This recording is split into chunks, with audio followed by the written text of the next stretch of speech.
expose po ng isang CEO. Kung hindi nyo napanood, balikan nyo yung mga medyo simulang part ng ating live, at also panoorin niyo rin po yung, 'di ba, yung maigsing video natin patungkol sa mukhang pera daw si Jamagno. Syempre tuloy-tuloy ang bangayan, well, kasi simula pa lang rather ng bangayan ni Jamagno at saka ni Miss Sas. Ano naman ang aking mga nakalkal kung paano itong nangyari at saan nagsimula? Ay, dito nag-react si Jamagno. Or maybe nadi-disappoint si Sas sa pagiging kiss-ass ni Jam. Jam, huwag ka nang ma-offend. Totoo naman baka makasaglit ka sa channel ko, malay ko ba? O yung mga Mawinians, gagawa tayo ng panibagong channel. Wala na akong choice. Gawa tayo, and I hope to see you there, ha? 700 kayo nanonood ngayon, so sana mabilis nating mapalaki yung panibago nating channel. Abangan nyo po, maybe tomorrow, kasi wala na akong choice. Kailangan ko nang gumawa ng panibago. Winawalang hiya po itong channel nating babago lang din namang gawa. At maliit pa nga rin kumpara sa main channel nating Maui Spencer. But anyway, eto po siguro yun. Dito siguro nag-react si Jamagno. Siguro nahalata ni Sas na parang masyadong sip-sip kay Tamba si Jam. Shinare niya tong video ni Miss Sas. So panoorin natin yung video. Hindi pa-disente, pa-drama, pa-eksena, pero wala naman talagang ampag. Public servant nga, pero nauuna naman ang self-service. So parang tinutukoy niya dito si Tamba. Ito siguro yung mga panahon na si Jamagno ay pro VP Sara pa or pro Duterte pa. Kaysa sa gumawa at manilbisyo ng tao.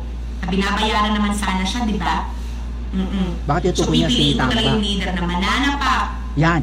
para ipakita na hindi tama ang paggawa o nangyari sa mga mahihirap na nangangailangan ng serbisyo at pagpaintindi. Naiintindihan niyo ba ako? Kung ayaw niyo masapak, huwag kayong abusado. So siguro si Jamagno yung tinutukoy na kunwari pro VP Sara siya sa kanyang video na yan, di ba? Jamagno hindi naman siguro bayad yan ng 10k, no? Maigsi lang naman eh. Pero baka hindi naman bayad, no? Kasi pro Sara ka pa sa video na yan eh. Pro VP Sara, siya siguro tinutukoy ng ibang vloggers na kunwari pro VP Sara pero saksak pa talikod. Sabi niyo nga kanina sa comment section, di ba? Balimbing. Ayan, sabi natin Leticia, balimbing. Right? Kunwari pro Sara pero saksak pa talikod rin, backstabber. Sinisiraan din ng palim si VP Sara. Jamagno, kitang-kita ng kahit ordinaryong Pilipino na may conflict si VP Sara at saka si Tamba. Bakit pro Tamba ka? So, sineto ni Misa, sabi niya, thanks Mars, Jamag. May sarcasm dito mga atit kuya, no? May pang-aalas kang element. Thanks Mars or kumaring Jamagno for this. Love ya. I miss our Davao kulitan. Nagband na sila dati. Kasi nga 'di ba, taga Davao si PRRD, si VP Sara, malamang yung mga DDS nagpupuntahan sa Davao, nagkakasama-sama. Kasi isa ang sinusuportahan, ngayon nagkawatak-watak, kasalanan ni President Marcos Jr. at saka nung malaki ang tiyan, at saka nung pinsan ni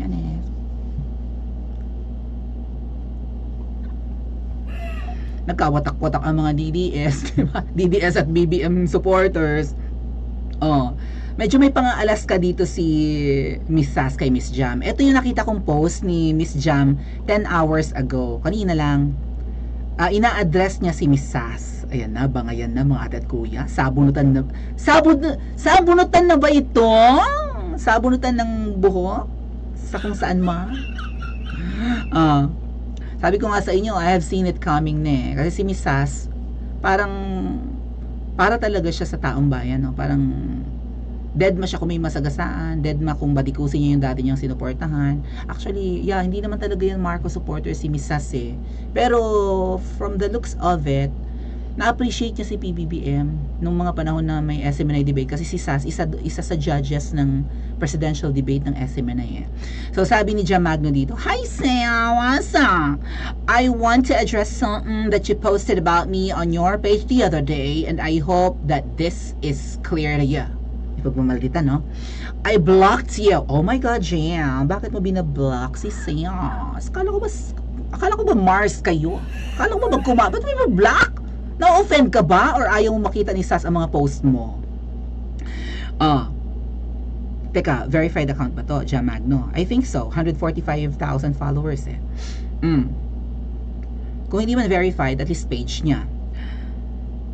I blocked you because I don't want you to trigger me. Nati-trigger siya kay Sas. Ay. Jam Magno! Kadali mo palang mapikon. Huwag ganon. Nasa social media tayo, no? Dito sa social media, bardagulan dito. Oh, I blocked you because I don't want you to trigger me in ways that will only take me away from my advocacy. What? Kapag na-trigger ka, hindi mo na kayang ipaglaban yung mga advokasya mo, blah blah blah. Sa true lang tayo lagi. Yan, litanya yan. Ano nyo yan? Litanya lagi ni Jam Magno yan. Sa true lang tayo lagi para naman maparating natin sa taong bayan kung ano ang anong deserve namin, Jam Magno. Deserve namin ng murang sibuyas, murang bigas, murang asukal. So, ano yung magagawan mo ng paraan? Through vlogging, tapos pinopromote mo si Tamba. Okay, si Tamba namimigay ng 5 kilong bigas, nakabalandra naman ang pangalan niya sa sako. Or ibabalandra ang pangalan niya sa sako rather. Yung katotohanan, sabi big talagang uppercase. Huwag nyo namang personalin ang mga taong nagtatrabaho ng maayos. I think this is pertaining to Tamba. Huwag nyo namang personalin ang mga taong nagtatrabaho ng Jam Magno, iba yung nang sa nang. Okay? Nagtatrabaho ng maayos. Yung nang mo dito, there, yung naka-highlight ng blue na yan. N-A-N-G, anyway, never mind, hindi niya forte ang Tagalog or Filipino language. Englishera siya. Hanapan nyo ng trabahong ginagawa kaysa COA report. Ito nga po yung sinasabi ko sa inyo na wala bang karapatan ang taong bayan? SAS is part of taong bayan. Wala bang karapatan ng taong bayan na manghingi ng COA report? Audited na, di ba, na ginastos ng opisina? Yan ang trabaho ng Commission on Audit or COA. Ang i-audit ang ginagastos ng mga nakaupo. Sabi, hanapan nyo ng trabahong ginagawa, yun yung pamimigay ng bigas, yun ang trabahong ginagawa, at pang-raid kunwari, trabaho ba ng Speaker of the House ang mang-raid ng bigasan? Ng mga bodega ng bigas? Trabaho ba niya yun? Di ba trabaho niya gumawa ng batas? Hanapan nyo ng trabahong ginagawa kaysa COA report. So, ang punto ni Jam Magno dito, wag nating hanapan ng COA report si Tamba at saka yung kung sino-sino pa mga kamatayan black, si Charis, ang Pangulo ngayon. Wag nating hanapan ng COA report. Yung performance na lang. What? Jam Magno, kala ko matalino ka. Oh my God. Parang ang utak ni Jam Magno nasa sapatos na. Nasa swelas. Nasa swelas ng sapatos, nakapakan na, no? Mabantot na. Lalo pa at alam mo naman saan kinukuha yan at tuwing kailan. I see what you're doing. I see what alam kong ginagawa mo. So parang, ano ibig sabihin Jam Magno, sinisiraan lang nila si Tamba? Unfair yan at nakakalungkot sa totoo lang, pero no worries. Lalaban at lalarga ang mga yan kahit anong paninira. Paninira? Mangingi ka ng COA report? Paninira? Si VP Sara hinihingan ng audit ng opisina niya, wala kaming reklamo. VP Sara is not complaining, tapos ikaw kung todo tanggol ka. Pati di mo ipagtanggol din si VP Sara, Jam Magno. Huwag nyo hingan ng Jam Magno, i-apply kaya natin yung bang sinasabi mong ito, kunwari supporter ka, kung totoo kang supporter ni VP Sara. Huwag nyo ang ipa-audit ang opisina ni VP Sara, pati yung DepEd. Huwag nyo hingan, tingnan nyo na lang yung performance niya. Bukod tanging ikaw ang magsasabi niyan, Jam Magno. Kami, na mga DDS, even VP Sara is okay na i-audit ang opisina niya. Walang problema. Transparency kung transparency. Tapos, nanghihingi si Miss Sas ng audit kasi lahat ng mga bumabatikos ngayon kay PRRD at VP Sara, hinihingan ni Sas ng audit. Tapos si Jam Magno, Diyos ko po, Jam Magno, anong sumapi sa iyo? Dilat ka dyan, Day. Huh? Parang may something. Siya nag-share nito picture niya yan YouTube. Ano pa daw? YouTube video niya yan unfair yan, nakakalungkot sa totoo lang, lalaban. Like me, we will let success be the answer. Kailan magsasucceed ang administrasyon ito, Jam Magno? 1 year na mahigit. 1 year and a half na yata. 1 year siya nung June 30, si President Marcos Jr. July, August, September, October. 1 year and 4 months na. Kailan magsasucceed? Mga pag naka 6 years na. Pati ako na challenge na mas tulungan challenge na mas tulungan. Wow. Tinutulungan mong ipagtanggol. Ang tanong, Diyos ko dyan, Magno, namimigay ka rin ba ng bigas? Asukal, ayuda? Ha? Ano, tinutulong mo ang pagtanggol sila? O, ito po yung mga ilan sa mga nakita kong post ni Miss Sas. Ayan nga yung video. Ito. Ayan, tama. Nag-respond si Miss Sas kaagad sa post na yun ni Jam Magno. 10 hours ago rin. Sabi ni Jam Magno, unfair daw na hanapan, right? Unfair daw na hanapan ng COA report si Martin Romualdez. Bakit unfair? Hindi nga kami nagsumisigaw ng foul na hinihinga ng audit report si VP Sara eh. Tapos pag si Tam, ano to? May pinipili, bawal siya at unfair kapag si mind you, Jam Magno, hindi ka umiimik, tatanggalan ng confidential fund si VP Sara next year. Pipilayan si VP Sara next year. Wala kang kaimik-imik. So, para bang ginajustify mo na dapat lang matanggalan ng confidential funds yan, baka winawaldas talaga. 11 days nga niya, inubos nga niya yung 150 million, 11 days lang eh. Ano pa sabi ni Miss Sas? Ayun, sinasabi pala rin ni Jam Magno na walang trabaho si Sas. Nabanggit ko to kanina. Paanong jobless ako, Jam Magno? Eh, may show ako sa SMNI. Alam ko, sis, kung bakit di natuloy ang show mo sa SMNI. Oh! So, munti ka nang magka-show si Jam Magno sa SMNI. Ay, baka ano to, Miss Sas? Paki-reveal naman. Tingnan natin sa comment section. Baka may makita tayo. Sas, wag mo na patulan si Jam Magno kasi nakikisakay siya sa'yo. Don't mention her. So, parang commercial lang daw. Akala talaga nila hindi lalabas ang mga tinatagong buhok or baho.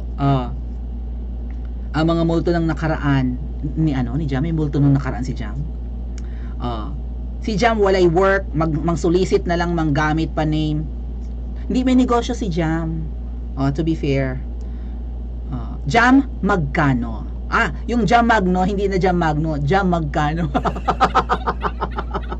Parang iPhone yan siya, user-friendly or manggagamit. Nag-demand na naman ng billboard. Talaga? Ay, billboard? Jam! Nagde-demand ka ng billboard sa SMNI? Kasi binabasa kong billboard ditong isa. Ayun, ang billboard ko, sana. What? Attitude? So, okay, nagde-demand ka ng billboard and it goes to show kung anong klaseng personalidad ka. Bakit nagde-demand ka ng billboard? Artista? TikToker ka lang naman So, aside from billboard, malaki kaya ang hinihingi ang talent fee sa SMNI? Ano kaya ang mga alam panisas na baho ni Jam Magno? Naloko ako dun sa pa-billboard? Nagde-demand ka ng billboard? Ano ba yan? Ang tataas ng area. Akala ko ba ang nagsisilbi sa taong bayan or public servant ay para kang nagpapaalila sa taong bayan, Miss Jam. Tapos 10K ang budget, ang talent fee mo for a very short video. Dapat bayad rin yung airfare mo, hotel accommodation at pagkain. Tapos billboard. Ganyan ba ang tagapagsilbi ng tao? Diyos ko po, tumutulong pa daw siya ngayon kay Marcos Jr. at saka kay Tamba na pagsilbihan ng taong bayan. Jam Magno, ano pa?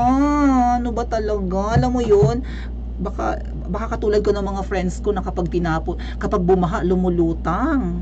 May mga friends akong ganyan, lumulutang pagbaha. Mga plastic kasi. Plastic ba si Jam Magno? Sino ang kakampihan nyo sa dalawa? I-comment nyo sa comment section at mag-like and subscribe din po kayo.